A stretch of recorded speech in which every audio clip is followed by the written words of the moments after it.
Hey, all right. I guess this is working. The camera was causing a little problem. How's it going? It's good to see you. Earlier today, I went ahead and I went skating, of course, and I was promoting my website and just getting some work done. And I wore this stuff here, broken heart and bullet. It is Halloween, so I can actually get a little creative. But I went ahead and I was attempting to actually brief, the public. And during the process, of course, I was stalked. Now, going very briefly on this, on the brief that I was attempting to supply, um, this right here, it's see how it looks like a circuit. This is a thin film holographic, and it's supposed to symbolize copper pentahydrate. Now, one of the reasons I'm going ahead and touching on the subject of copper pentahydrate is because several years ago, the next door neighbor, Jeff Barnes, as well as Vanjie Hill, when they were saying they owned me and that I was going to be talking to myself and whatnot, they went ahead and they cut the tree directly next to their shed. Like they cut all of the branches off and they sprayed red paint, which is basically what copper pentahydrate, which is commonly known as rootkill, is used for. And they continued to attack me and they Baker Acted me several times and whatnot. Now, during 1995, my mom actually finally became a United States citizen after working on it for a while there. And I had graduated from school, and she started having some problems. Now, she started having some really serious complications. My mother's an extremely pale-skinned individual. She's very, very pale-skinned. She barely gets any sun. And back in the day, she wasn't hardly getting any at all. Her skin was turning green back at the time. And we had some raunchy neighbors that were living in the neighborhood. And one of the first impressions that I had was that she was going to commit suicide, which was actually one of the conversations on the phone that I had with my brother on that same day. But I had to go to work.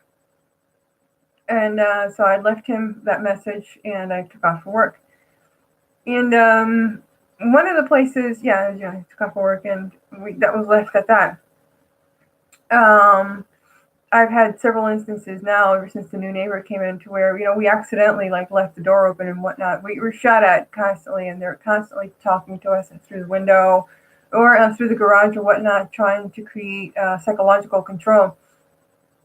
And one of the situations I've woken up with was like a blister here on my gums, and I think they injected something into my head, which is causing some damage. I've been embolizing and getting the impression that they injected me with a fluid into my head that is weakening my vascular system. Of course, that is a theory. Any type of fluid, of course, when it's standing fluid for an extended period of time, will actually erode the vascular system. And these individuals are pretty hell-bent on us giving them anything they want. I wanted to also give you a 411 about several years ago. If you don't know what my situation is in regards to what's happening around me, that's wow. Maybe that'll be left for a face-to-face if you so choose. But I remember when I came back home from the United States military. I wanted to fight for my country. By the way, I wanted to defend people, but I guess that's not what they do. I came back with a severe back problem, a very severe one, and I was bedridden for a year. And this person that was attacking me, this group of individuals, actually, because I do believe it is a group of individuals that utilize a voice changer that always shift it back to the same voice, was snorting cocaine on the desk that he was having this conversation with me with. And I think in a way he was going ahead and reinforcing the fact that I had a spinal injury and that he was snorting my spine. Just to give you an understanding of what happens next here, for this particular piece of information, what you see here, this is a spider, right? I don't know if you've ever seen the movie Wild Wild West, right? And you have Loveless, right? Loveless. You have the spider there going on. This is actually a circuit as well. This is supposed to be a symbol for copper pentahydrate and all that particular chemical represents. And a quick note here, in 2001, actually in 2001, I had gotten home and I could feel something popping inside my head. That's the best way to describe it, which is usually a sign of peroxidase being formed due to heavy metal intoxication taking place. And I was suffering from severe sensitivity to light. A great deal of it, actually, which was only resolved through copper plating, copper sheeting, copper igloo. But of course, the murderers aren't dealt with by the police, so, we deal with our blows as they go on. Today, I was stalked by several individuals, including but not limited to a chief. And a couple days ago, I had put on a Halloween costume of an eyeball, really great eyeball. I painted on an eyeball and put a little eyelid, not an eyelid, but eyelashes on my sunglasses. And I was horsing around with that. And I ended up skating close to the airport, which is, one of my favorite routes because the sidewalk is really nice. And I ran into several individuals who were wearing an eyeball, here in their forehead. They were smiling at me. So they are storming the airports or gathering around the airports. They may very well be kidnapping tourists for all I know, which seems to be the things. If they're stalking, if it's in their modus operandi to go ahead and stalk an individual, make fun of them, including but not limited to, the more scientific discoveries I come up with, the stupider I'm called by the individuals around me. And the heavier the attack is, it's more than likely that it is a sweet spot for them in order to kidnap tourists.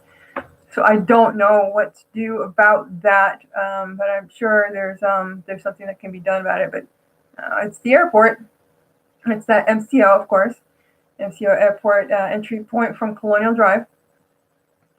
And lots of individuals, the cops have been removing street cameras, and I finally reached 3 or 4 of them, and I could have sworn I saw a cop saying that they were all off.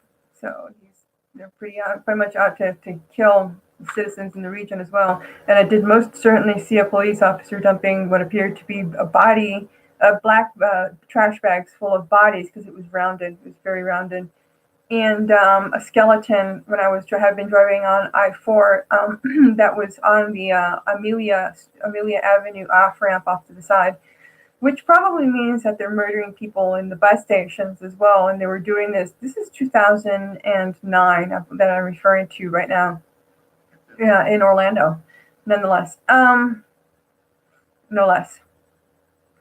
So I wanted to go ahead and give you a heads up on that.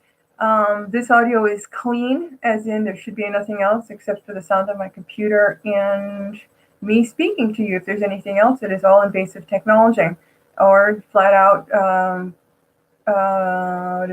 eavesdropping.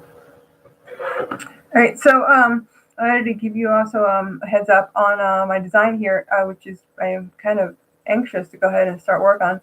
This is supposed to be a simple piece of technology of an airplane that can rotate on all axes and can be actually put into a zero-G position, as well as there's several other aspects of this particular vehicle that can keep both the singular pilot safe, as well as be able to achieve abnormal pieces of aerodynamic skills or aerodynamic acrobatic skills, which aren't typically achievable by planes today.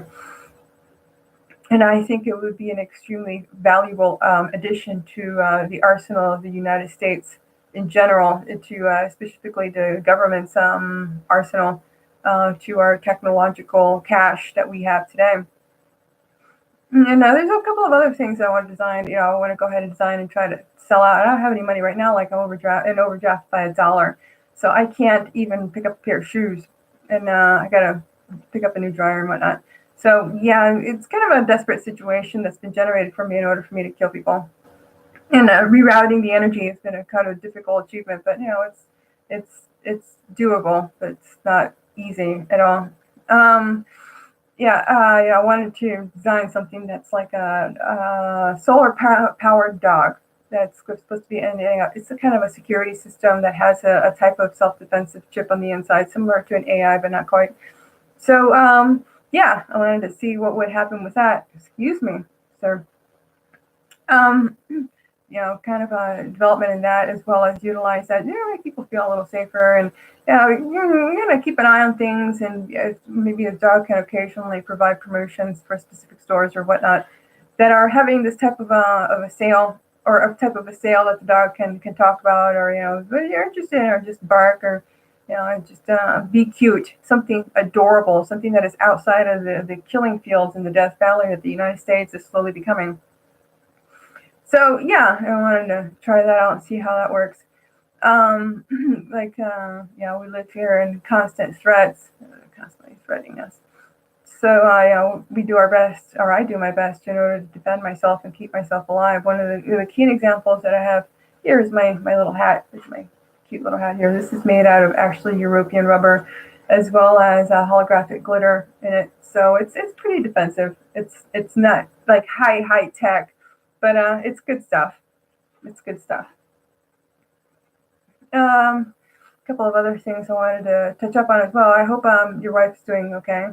It's kind of nice to know that she survived these people, because not many people do. It's possible because they're telling these people, these particular our invaders in question are telling people that they need to leave their houses, and if they're murdering people at the bus stations, it's very possible that they leave them homeless with the specific intent of murdering these individuals in question, which means they're slowly creeping across the landscape of the United States like a very bad attack. I call them port raiders. They raid both head ports as well as physical ports, and pretty much computer ports, and anything with the digital domain, which seems to be their expertise, which is directly derived from their ability to street traffic and drugs, as well as potentially, from the looks of it, based on the amount of killing that could be taking place. It's just human trafficking, because the respect and the understanding, the basic bonds of being bonded to humans is lost within this type of warfare. So there's no real respect. There's always a performance going on. You're combining a warrior type of an invader that deals drugs. So you take both psychological profiles and you combine that, and you get a flat out demon. So it's pretty dangerous as it is. What else was I going to say to you? Yeah, it's good to see that you're doing all right, and hopefully you continue to do okay. Stay alive. Watch your back. Watching mine. Don't want a pair of eyes in the back of my head. A lot of these people, they pretty much guide themselves with anything that they can in order to use as an enigma. I had ended up cracking one enigma, which was actually the utilization of the periodic table of elements. And there's another one, which is, believe it or not, these guys that they utilize a lot, because some of the similar line structures on the hands, they might be actually recruiting people that have similar structures in their hands as well as their own, in order to deploy as a technical enigma. And even with all the technology and all the interfaces these people have available to them, they'll use anything that anybody in their group has in common in order to encrypt, which including but not limited to actual stalking, in order to meet up with other people and whatnot. And this crap, so I don't have to go any further with that. Don't forget to eat. Don't forget to have a good drink. And forget to take care of yourself. And you guys over there in the White House, take care of yourselves as the best way as you can. I was thinking, I've gone ahead, and I don't know if you ran into this on the internet or not, but I was thinking about actually making the White House portable, and physically having the White House being able to take off like a ship, as in like a plane itself. But that's for another day, instead of having to, if you have any reason at all, like a bomb threat or anything going on the outside or in a specific room, anything can be ejected like a freaking ejection seat, or the actual parts of the building can take off. I wanted to give you a quick note in regards to my guests here. They, when they're actual people, I actually ended up seeing the ship arrive, and the form that this bad boy arrives is actually a slight reflection of light of the sun, and a specific type of surface that is undefined, whose shape and content and the structure, as well as makeup and atomic structure, is completely undefined. It is, in all sense of the word, an unidentified flying object. And thus far, has been nothing but friendly. There's been no indication whatsoever of violent, warlike, aggressive behavior in regards to weapons technology being deployed. I'm still alive, and you can even come visit me with a couple of bodyguards if you'd like, and find out for yourself that I'm actually still alive based on that. They are very, very sensitive, very, very logical, very, very intelligent, very, very learning very quickly about our society, as well as particular behavioral traits. It seems to be of far more interest to these individuals here, as well as avoiding for some reason. Quite the avoidance game going on, and a couple of other things. But they try to be as helpful as they possibly can, and they're very, very good at it. So, and at the same time, they get really pissed off. So it's almost like dealing with a chief in the military. So that's about it. Anyway, I don't have much else to say, and I probably will regret that. I didn't sketch this out. Oh, next time I do this, I promise you I'll go ahead and sketch this out if I live to see. I'll probably go ahead and have a conversation with you on in this same manner if you choose so to watch this on Monday, the 5th of November. And I hope you have a great day and night. Sleep well.